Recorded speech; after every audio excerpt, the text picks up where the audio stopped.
Sino po sa inyo dito yung minsan sa buong buhay po ninyo is nasaktan na kayo? Or minsan sa buong buhay nyo is meron nang nakasakit sa inyo? Meron po ba? Sino po sa inyo dito yung handaan nyo pong aminin na minsan sa buong buhay ninyo is kayo naman po is nakasakit kayo ng kapwa ninyo? Ayan. Halos lahat po tayo marahil is nakasakit na or nasaktan na. At kagaya po nung nabanggit ni Pastor nung Sunday, di po ba, na ang tao daw po na pinaka nakasakit sa atin is yung taong sobrang minahal natin. Agree po ba kayo doon mga kapatid? That the closer the relationship, the deeper the hurt can be. Muli po, the closer the relationship, the deeper the hurt can be. May mga pagkakataon po sa ating mga buhay na tayo po ay nasasaktan sa pamamagitan ng pananalita, pagkilos o pagtrato ng iba pong mga tao sa ating paligid. At kapag tayo po ay nasasaktan, ano po yung natural na response natin? Kapag mayroon po nakakasakit sa atin, natural lamang po na tayo po ay makaramdam ng galit. At minsan pa nga po, gusto nating ipagtanggol ang ating mga sarili. Minsan rin naman po, gusto nating patunayan, di, ako yung tama. Minsan ganun po yung isip natin. At kung minsan rin naman po, may mga demonyo po talagang bumubulong sa atin na nagsasabing, di, gantihan mo, di po ba? Na siya nga pong madalas na nagiging dahilan kung bakit tayo po nakakapag-isip ng mga kagaya nito. Ganito po minsan ang naiisip natin, kung ano ang ginawa niya sa akin, ganun din ang gagawin ko sa kanya. O kaya naman po ganito, hindi ako papayag na ako lang yung nasaktan niya, gaganti rin ako. Ganito po kadalasan ang natural na tugon ng isang tao kapag siya po ay nasasaktan, mga kapatid. Ngunit sa talata po na ating pag-aaralan, sa Mateo chapter 5, verse 38 to 42, tinuturuan po tayo ng ating Panginoong Hesus ng isang tugon na kakaiba sa karaniwang pagtugon ng mga tao sa mundo pong ito. Hindi po itinuturo ng ating Panginoong Hesus na maging mahina po tayo. Linawin lamang po natin, hindi po tinuturo ng ating Panginoong Hesus na maging mahina po tayo. Hindi niya rin po tinuturo na hayaan lamang po nating manaig ang kasamaan. Sa halip, itinuturo niya po sa atin or sa kanyang mga alagad kung paano nga po ba mamuhay na ang Diyos ang siyang may kontrol sa atin pong mga puso at hindi ang atin pong mga galit, paghihiganti o ang atin pong sariling kapakanan. Ang pamagat po ng ating pag-aaralan sa gabing ito ay ang tamang tugon sa bawat sakit. Ang tamang tugon sa bawat sakit. At ito po ay mababasa natin sa aklat ng Mateo chapter 5 verse 38 to 42. Ayan. Mga batid, ang tanong po ngayon ay hindi lamang ano ang gagawin ko kapag may nanakit sa akin, kundi bilang tagasunod po ng ating Panginoong Hesus, paano nga po ba tayo dapat tumugon kapag tayo po ay nasaktan, ininsulto o naharap sa pangangailangan ng ibang tao. Kaya't bilang proposition po mga kapatid, let me propose to you ang ating pong pag-aaralan sa gabing ito.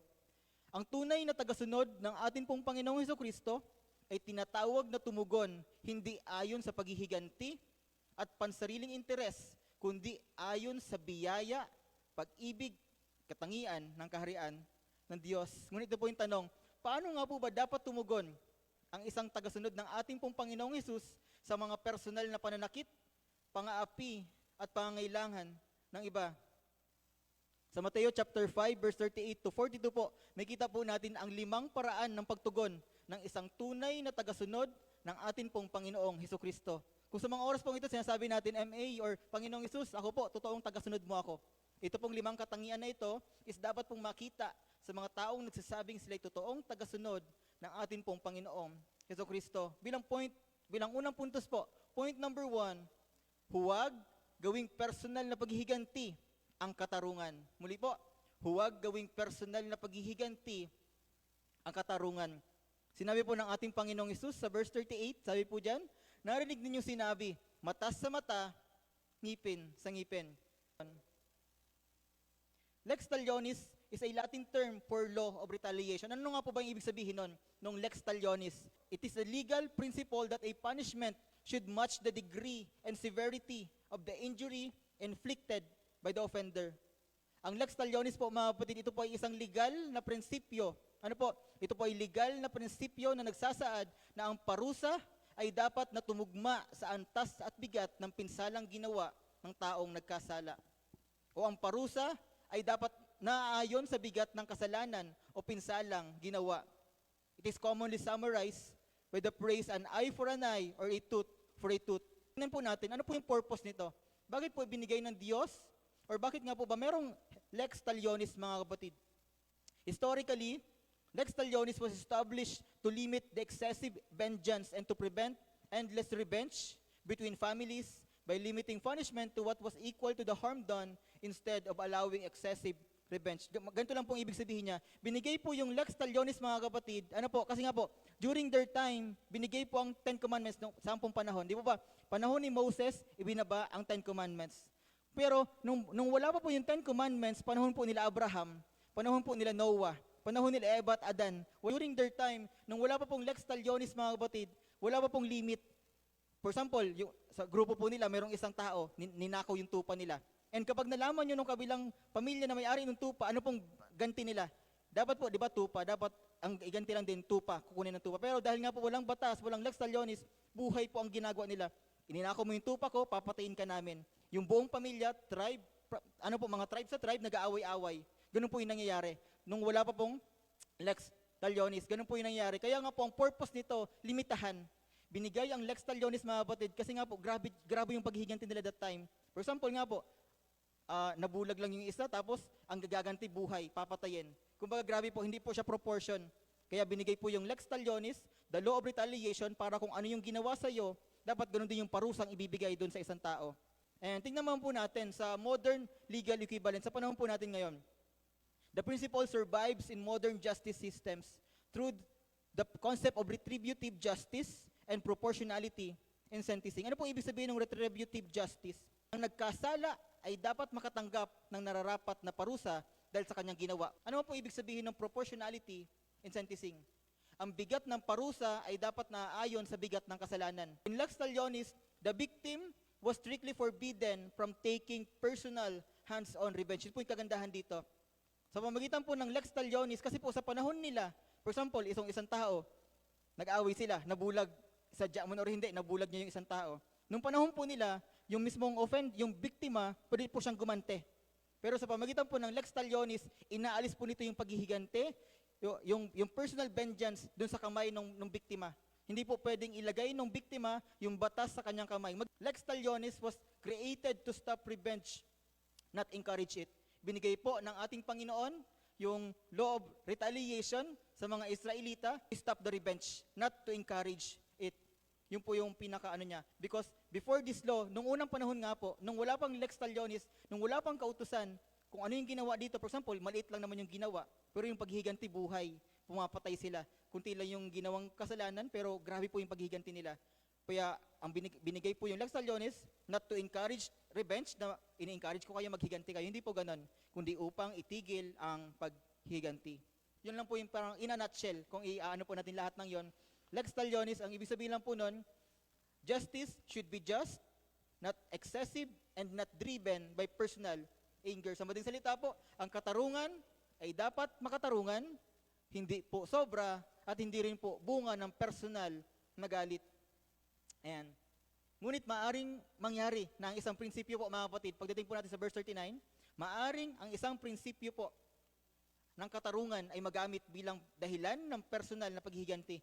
Kaya sinabi po ng ating Panginoong Jesus sa verse 39, sabi po dito, ngunit sinasabi ko sa inyo, huwag ninyong gantihan ang gumagawa ng masama sa inyo. Mismo sa ating Panginoong Jesus po nang galing.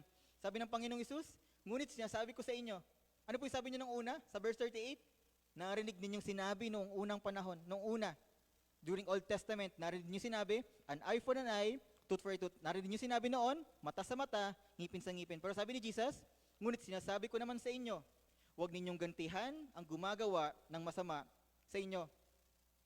Hindi po ibig sabihin nito, mga kapatid, na wala pong lugar ang katarungan o pananagutan. Hindi po ganon. Hindi rin po ibig sabihin nito na dapat manatili ang isang tao sa isang mapanganib o mapang-abusong sitwasyon nang hindi humihingi ng tulong o proteksyon. Binabalance lang po natin, hindi po siya ganon. Kundi, ano pong ibig sabihin nun? Nang sinabi ni Lord na huwag kang gumanti, huwag mong gantihan ng masama, yung masama, ang binibigyan din po dito ng ating Panginoong Jesus na sa konteksto pong ito ay ang personal na paghihiganti.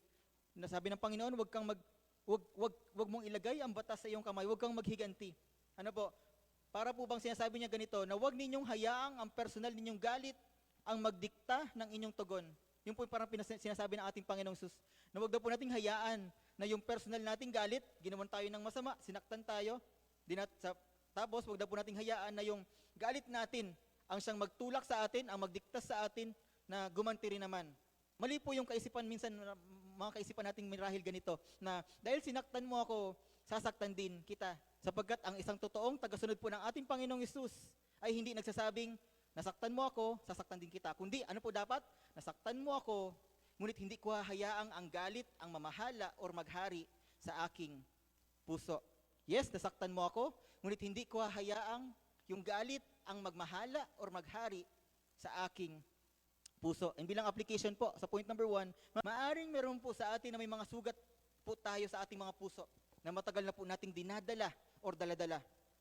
Maaring may mga nakapagsalita po noon laban sa atin, nung bata pa tayo, binuli tayo, marahil nanggaling mismo sa kapatid natin, sa magulang natin, sa mahal natin sa buhay, sa kaklase, sa best friend natin. Maaring may nanira sa ating pangalan, or maaari pong may mga taong hindi naging mabuti sa atin. At maaaring hanggang ngayon po, mga kapatid, bumabalik-balik po rin po sa ating isipan, or na-trauma tayo dahil na po dun sa sakit na naidulot nito. Ngunit po, mga kapatid, ang paanyaya po ng ating Panginoong Hesus para sa bawat isa po sa atin, sa mga nagsasabing alagad niya po tayo. Ano po, kung sinasabi natin, Panginoon, alagad mo po ako. Kung sinasabi po natin ganon, ang nais pong ipalala sa atin ng Panginoon, huwag po nating hayaang ang paghihiganti, ang mamuhay o maghari sa ating mga puso. Aari pa rin po nating piliing ipagkatiwala ang katarungan sa kamay ng atin pong Diyos Ama sa langit. Yes, nasaktan tayo, di po natin dinidina yun. Kagaya na sinabi dito, yes, nasaktan mo ako, ngunit hindi ko hahayaang ang galit, ang magmahala, o maghari sa aking puso. Bagkus, ipagkakatiwala ko sa aking Diyos Ama sa langit, ang paghihiganti o ang katarungan para sa akin. Minsan po, ang tunay na tagumpay ay hindi ang makaganti. Kasi minsan, yung mga bata pa po tayo, ganun eh. Di po ba, pag mga bata pa, kapag nakaganti tayo, tingin natin victory, tagumpay. Pero mga kapatid, bilang mga alagad or tagasunod ng ating Panginoon, sabi po dito, sapagkat minsan po ang tunay na tagumpay ay ang masabi po nating Panginoon, yes, nasaktan niya po ako, ngunit ipagkakatiwala ko po sa iyo ang lahat ng sugat at sakit na dulot nito. At maging ang sitwasyon pong ito, ikaw po ang maghiganti para sa akin, Panginoon. Yung po yung totoong tagumpay, mga kapatid. Kapag nasasabi na po natin, yes Lord, nasaktan niya po ako, grabe po yung ginawa niya sa akin, yung sinabi niya sa akin, yung paninira niya sa akin, pero Panginoon, lahat po ng sugat, lahat ng sakit, yung sitwasyon pong ito, ipagkakatiwala ko po lahat sa iyo, Panginoon. Ikaw po ang maghiganti para sa akin, Panginoon. Kung hindi po personal na paghihiganti ang dapat po natin magtugon, kung di ba po, sinaktan tayo, lahat po tayo nasaktan na, lahat tayo nakasakit na, lahat tayo nasaktan na. Paano naman daw po tayo tutugon kapag tayo personal na pong iniinsulto? Dito po tayo dadalhin ng ating Panginoong Hesus sa pangalawang prinsipyo. Point number 2, tumugon sa insulto ng may biyaya. Tumugon sa insulto ng may biyaya. Sinabi po ng ating Panginoong Hesus sa verse 39b, kapag sinampal kayo sa kanang pisngi, iharap din ninyo sa kanya ang kabila. Kapag sinampal kayo sa kanang pisngi, iharap din ninyo sa kanya ang kabila. Ito po ay isa, mga kapatid, ang talata pong ito ay isa sa talatang madalas hindi maunawaan ng tama. Marami pong mga tao na nabasa to, tapos ginagamit ito, pero hindi po naunawaan ng tama or hindi na-apply ng tama.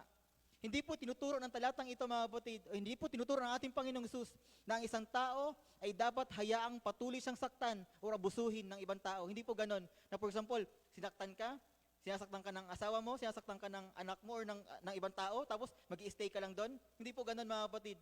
Hindi po nito itinuturo ng ating Panginoong Hesus na ang isang tao ay dapat hayaang patuloy siyang saktan o abusuhin ng ibang tao. Sa konteksto pong ito, ang pagsampal po ay maaaring magpahiwatig ng personal na paghamak at insulto. At kapag tayo po iniinsulto, natural po para sa atin na gusto nating makaganti. Di po ba? Kapag tayo po iniinsulto, gusto rin po nating sumagot kapag sinabihan tayo ng masakit na salita. Gusto po nating ipagtanggol ang ating pangalan at gusto rin po nating ipakita na hindi tayo basta-basta lang. Ngunit itinuturo po sa atin ng ating Panginoong Hesus, mga kapatid, wag daw po nating hayaang ang kasamaan ng ibang tao ang magdikta ng magiging pagkatao at tugon mo or tugon po natin. Wag po nating hayaan na yung kasamaan ng ibang tao ang magdikta ng atin pong magiging pagkatao at magiging tugon po natin. Sapagat mga kapatid, tandaan po natin na hindi po lahat ng insulto ay kailangan sagutin. Tandaan po natin, hindi lahat ng insulto ay kinakailangan po natin sagutin. Hindi po lahat ng salita ay kailangan patulan at hindi po lahat ng laban ay kailangang panalunan. Ang pagiging tahimik po sa tamang pagkakataon ay hindi palaging pagpapakita ng kahinaan. Kasi minsan po akala natin kapag iniinsulto tayo tapos nananahimik lang tayo, minsan akala po natin kahinaan yon. Ang tingin ng mga tao sa mundo, pag di ka gumaganti, kapag tahimik ka, mahina ka.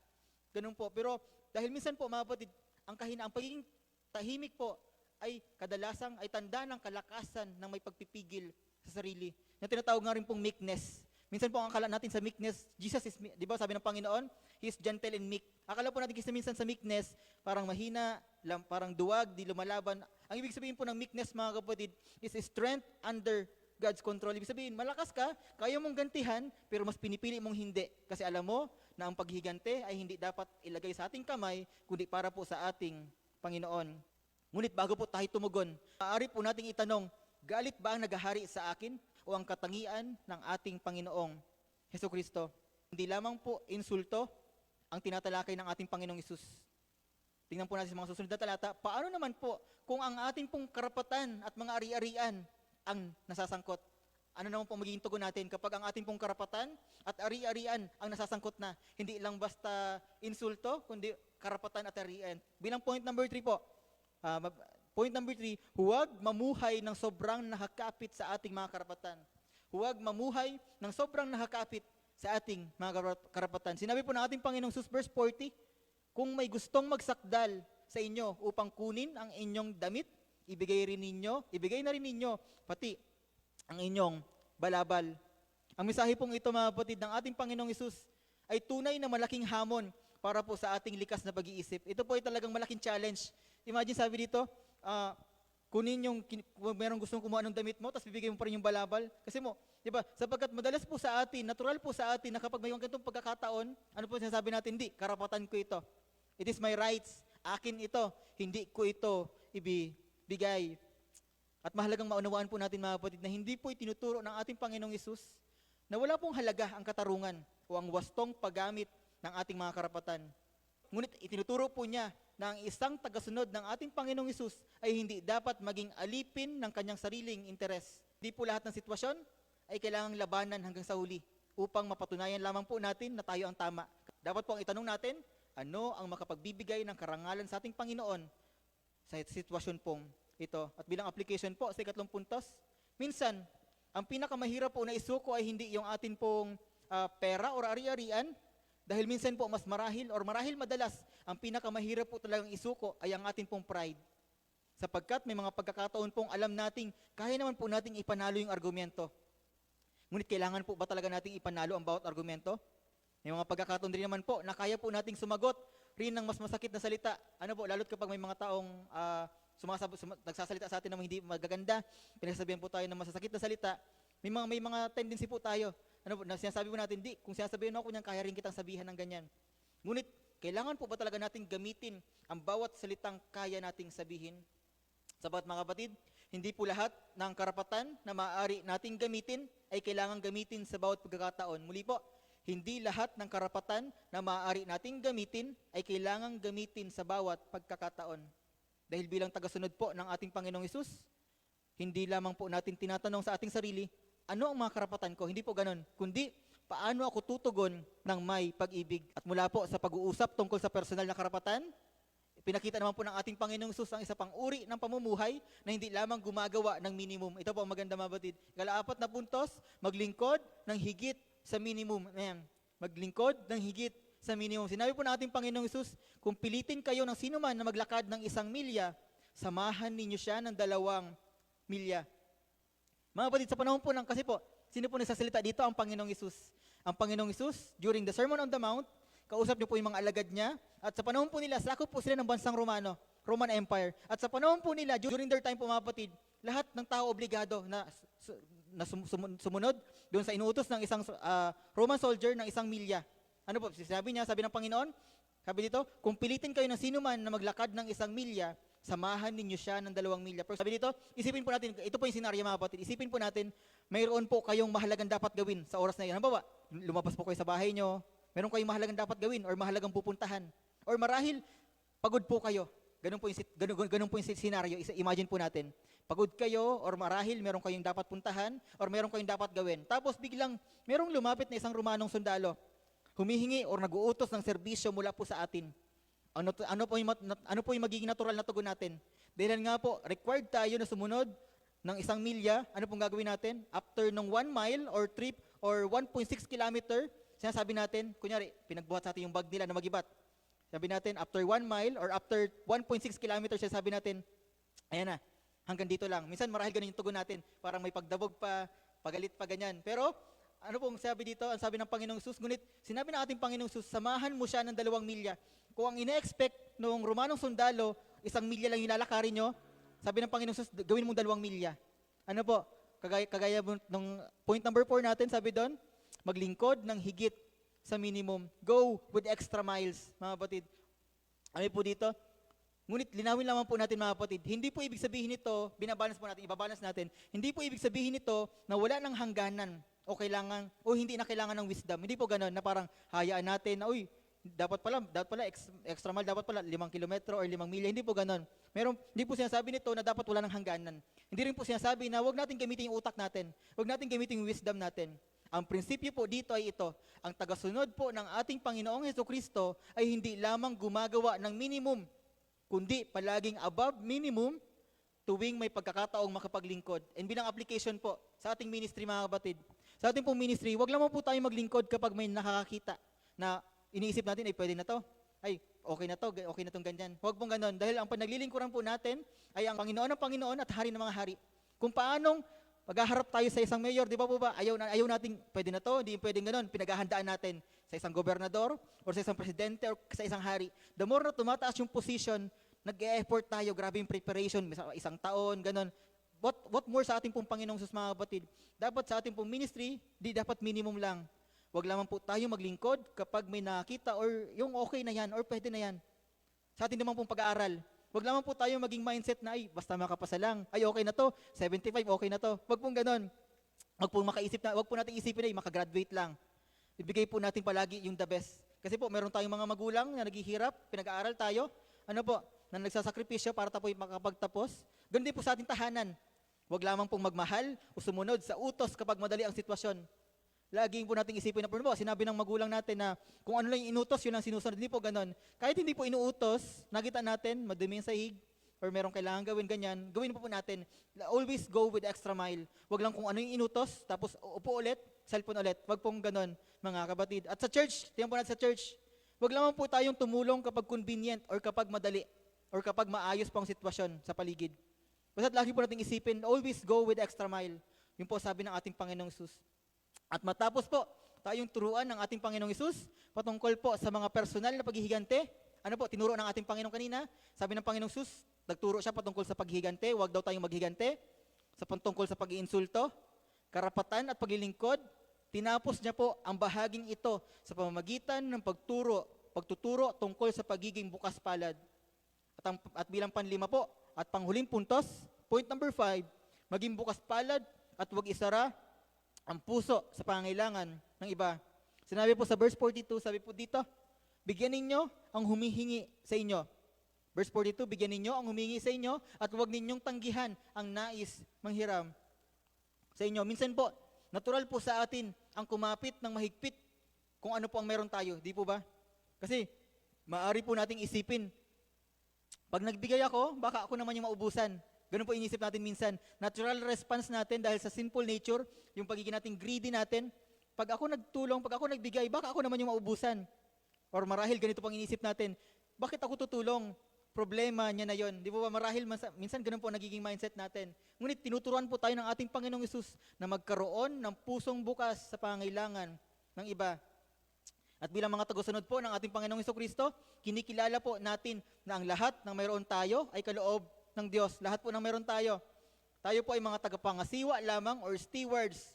Tayo po ay tagapangasiwa lamang or stewards lamang ng mga pinagkatiwala niya po sa atin. At hindi lamang po ito patungkol sa pera, mga kapatid. May mga taong maaaring nangangailangan po ng panahon natin, nangangailangan ng pakikinig natin, panalangin, pagpapatawad, encouragement, or ang simpleng presensya po natin. Ngunit siyempre po mga kapatid, siyempre po kailangan po natin ng wisdom and discernment sa ating pong pagtulong. Dahil malinaw po ang prinsipyong ito, ang puso ng isang tagasunod ng ating Panginoong Hesus ay hindi dapat maging sarado sa tunay na pangailangan ng ating pong kapwa. Muli po, sabi dito, naka-highlight po yung tunay. Sabi dito, ang puso ng isang tagasunod ng ating Panginoong Hesus ay hindi dapat maging sarado sa tunay na pangailangan ng ating pong kapwa. And bilang application po mga kapatid, maaring may isang tao po sa ating paligid na hindi naman po talaga nangangailangan ng lecture. Marahil sa tahanan po natin, or sa pamilya natin, or sa kapitbahay natin, or sa kanino man, maaring meron pong isang tao sa ating paligid na hindi naman talaga nangangailangan ng lecture. Marahil, nangangailangan lamang po siya ng taong handang makinig sa kanya. Taong handang makinig sa kanya. Maari po, may isang tao na sa buhay natin, sa paligid natin na hindi naman talaga humihingi ng malaking bagay. Baka gusto lamang po niya na maramdaman niyang hindi talaga siya nag-iisa. At minsan po mga kapatid, ang ating pong Diyos Ama ay gumagamit ng kanyang mga anak o ginagamit niya po tayo upang maging bahagi ng kanyang tugon o sagot sa panalangin ng ibang tao. Minsan, yung prayer ng kapatid natin, minsan tayo yung answered prayer. Ay minsan naman po ganito, tayo yung nananalangin and minsan tayo na rin yung sagot. Sa iba't ibang paraan po kumikilos ang ating Panginoon. And bilang pong Christocentric conclusion, na dito po ito matatapos, Christocentric conclusion, ayan. Ngunit mga kapatid, habang pinag-aaralan po natin ang Mateo chapter 5, verse 38 to 42, kailangan din po nating aminin, hindi po natin kayang mamuhay ng ganito sa sarili lamang po nating kakayahan at kalakasan. Aminin po natin na, Lord, ang hirap naman po ng Lord. Lahat ng inutos mo doon, Lord, hindi ako ganun eh. Lord, yung iba doon, parang yung iba nagagawa ako, yung iba hindi. Aminin po natin na hindi po natin kayang mamuhay ng ganito sa sarili po nating kakayanan or kalakasan. Kapag tayo po'y nasasaktan, natural po sa atin na gusto nating gumante. Kapag tayo po'y iniinsulto, natural po sa atin na gusto nating ipagtanggol ang ating sarili. At kapag tayo po'y pinagkakaitan, natural na gusto po nating lumaban. Kaya kailangan po natin ang ating Panginoong Hesus mga kapatid, dahil siya po ay hindi lamang nagturo ng mga salitang ito. Yan nga po, bilang Christocentric conclusion, si Jesus po, hindi niya lang po itinuro yung mga salitang ito, yung mga katuroang ito. Siya po mismo ang perpektong halimbawa nito. Jesus Christ is the perfect example, mga kapatid. Siya po ay ininsulto, siya po ay hinamak, siya po ay sinaktan, at dinala sa krus ng Kalbaryo para bayaran ang atin pong mga kasalanan. Ano po yung naging response ng ating Panginoon? Kung tutuusin, kaya po ni Jesus magpadala ng libu-libong mga anghel, para puksain lahat ng Romanong sundalo, patayin lahat ng mga Pariseyo, lahat ng mga religious people. Pwede niyo pong gawin yon. Pero yung naging response niya po, ano po naging response niya? Ang naging tugon ng ating Panginoong Hesus ay pag-ibig, biyaya at pagpapatawad. Hindi niya po tayo minahal dahil kamahal-mahal o karapat-dapat tayo. Lagi po natin tatandaan, hindi po tayo minahal ng ating Panginoon dahil kamahal-mahal tayo or dahil karapat-dapat tayo. Yung po yung laging, nire-remind din sa atin ni Pastor, di po ba, winawasak po natin yung entitlement mentality. Winawasak po natin yung entitlement mentality na nakapasok po sa mga iglesia ng ating Panginoon, na naisip natin, deserve ko to. Deserve ko yung love ng Lord kasi naglilingkod ako. Tapat ako nagtatayos, nagaganto ako, Lord, deserve ko yung pag-ibig mo. Wala pong ganun mga kapatid. Maliban sa impyerno, maliban sa kaparusahan sa impyerno, wala na po tayong ibang deserve na mabubuting bagay mga kapatid. Kaya alisin po natin, ipawasak natin sa Lord na, Lord, alisin mo yung pag-iisip kong ganon. Deserve ko yung pag-ibig mo, nakarapat dapat ako sa pag-ibig mo. Sapagkat mga kapatid, minahal niya po tayo kahit noong tayo'y makasalanan pa. Yun po yung kagandahan sa pag-ibig ng Panginoon mga kapatid. Sabi ng Romans 5:8, God demonstrates His own love for us in this.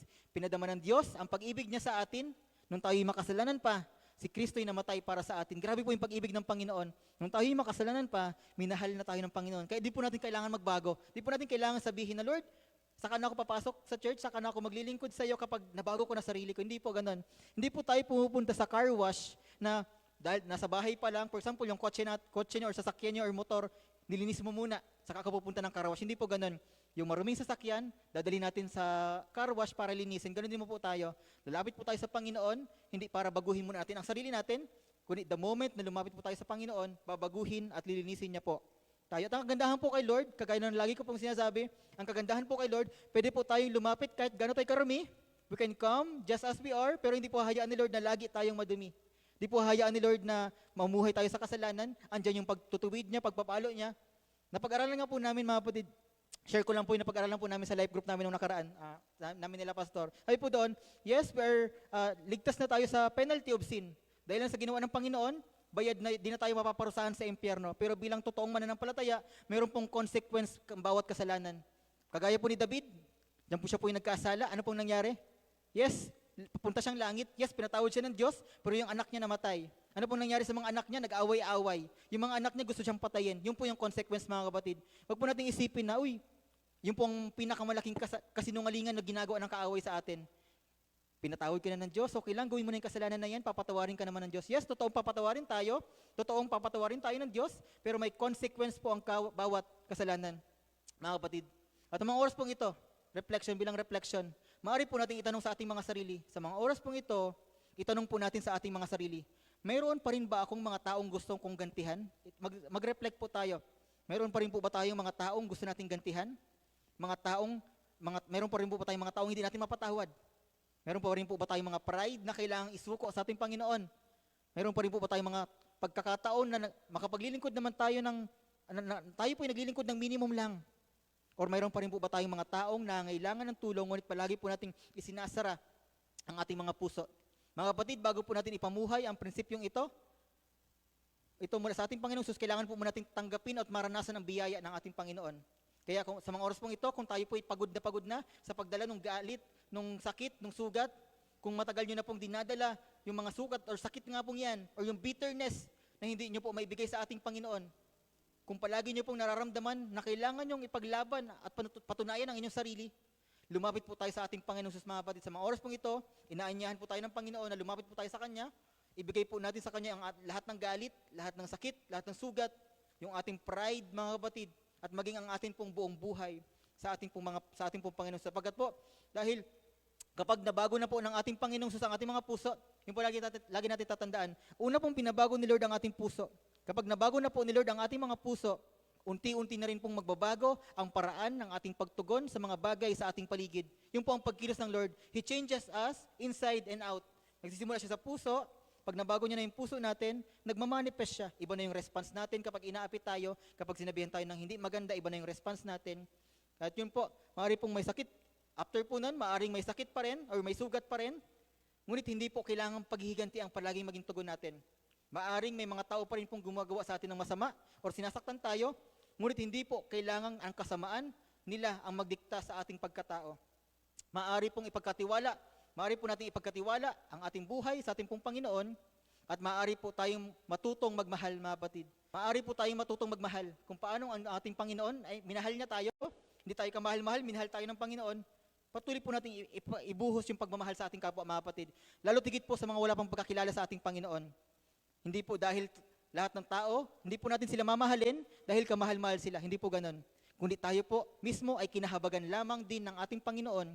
At tayo po dapat rin na maging tugon natin is patuloy natin ibahagi yung pag-ibig na yon ng ating Panginoon. Muli po, bilang pagtatapos, tayo pong mga nagsasabing tagasunod ng ating Panginoon, kung tayo po nagsasabi na Lord, totoong alagad mo ako, Panginoon. Na Lord, totoong mananampalataya mo. Kung sinasabi po natin ganon sa ating Panginoon, tayo po ay tinatawag niya na gumanti hindi ng kasamaan sa kasamaan, kundi tinatawag niya po tayong tumugon sa paraang nagpapakita ng biyaya, pag-ibig at karakter ng ating pong Panginoong Hesukristo.